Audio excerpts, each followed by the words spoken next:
हमें उस इक्तिसादी गुलामी से निकाला। हमें पूछा जाता है अक्सर बेशतर, खासकर जो मुल्क के फारूक अब्दुल्ला साहब ने शेर कश्मीर का ये प्रोग्राम जो है रोशनी के तहत उसको आगे लेने की कोशिश की। उनका मकसद ये था कि जो लोग सरकारी जमीन पे कर्ज किराया देके वहां पे बैठे हुए हैं उन्हें एक टाइम पैसा देके वो जमीन का मालिकाना हक मिले। लेकिन इस हुकूमत ने उसको भी तहस नहस। बाहर गए थे ट्रेनिंग हासिल करने के लिए, लेकिन बंदूक लेके वापस नहीं आना चाहते थे। नेपाल के जरिए हमने उनको वापस आने का रास्ता दिया और कई सारे जो है वापस आए। मुझे फख्र है इस बात पर कि जितने भी उस रास्ते से वापस आए उनमें से एक ने भी दोबारा बंदूक नहीं उठाया। यहाँ रह रहे हैं कुछ तो अब सियासत में हिस्सा ले रहे हैं बाहर से। आप जे.एन.के बैंक में देख लो तो जब रिक्रूटमेंट के लिस्ट निकलते हैं वहाँ नौकरियों के तो ज्यादातर बाहर से। हमें अगर अपनी दरिया से रेत निकालनी होती है उस रेत निकालने का ठेका भी बाहर वाले को। आप जब हाईवे से गुजरते हो वहाँ टोल टैक्स पकड़ने वाला होता है, टोल टैक्स पकड़ने वाला कंपनी भी बाहर से।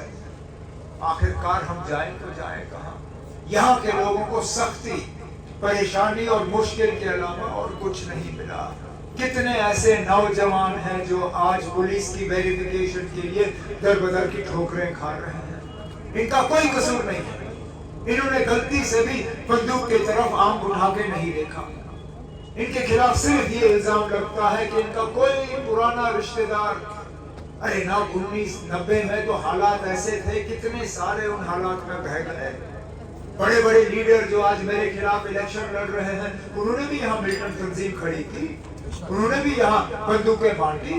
वो भी पाकिस्तान गए थे बंदूक लाने के लिए, लेकिन उनका पासपोर्ट आपने नहीं रोका, उनका वेरिफिकेशन आपने नहीं रोका, उनकी सरकारी नौकरी आपने नहीं रोकी। लेकिन यहाँ जो नौजवान जो 90 में पैदा भी नहीं हुआ था, जिनकी उम्र आज 18 साल होगी, 20 साल होगी, क्योंकि उनका कोई दूर दराज रिश्तेदार, कोई चाचा, मामा, ताया, दादा, उन्होंने शायद बंदूक उठाई हो, उस बुनियाद पे इस नौजवान से कहा जाता है कि हम आपकी सीआईडी वेरिफिकेशन नहीं करेंगे। हमें उस इक्तिसादी गुलामी से निकाला। हमें पूछा जाता है अक्सर बेशतर, खासकर जो मुल्क के बाकी कोनों से मीडिया आती है या दुनिया भर की मीडिया आती है, वो हमसे पूछते हैं ना, बताइए 370 ने यहाँ के लोगों को क्या दिया? क्योंकि जो यहाँ पे बना वो बाकी मुल्क में भी बना। मैं कहता हूँ कुछ हद तक आपका ये कहना सही है। अगर बाकी मुल्क में अस्पताल है तो यहाँ पे भी है, अगर बाकी मुल्क में स्कूल है तो यहाँ पे भी है, अगर बाकी मुल्क में कॉलेज और यूनिवर्सिटी है तो यहाँ पे भी है, अगर बाकी मुल्क में बच्चों को रोजगार मिलता है तो कुछ हद तक यहाँ पे भी मिलता है। तो फर्क क्या है? मैंने कहा फर्क एक चीज है, यहाँ पे कलम के एक दस्तखत से बिना एक पैसा मुआवजा लिए बाबा कौम ने यहाँ के लोगों को जमीन का मालिकाना हक दिया।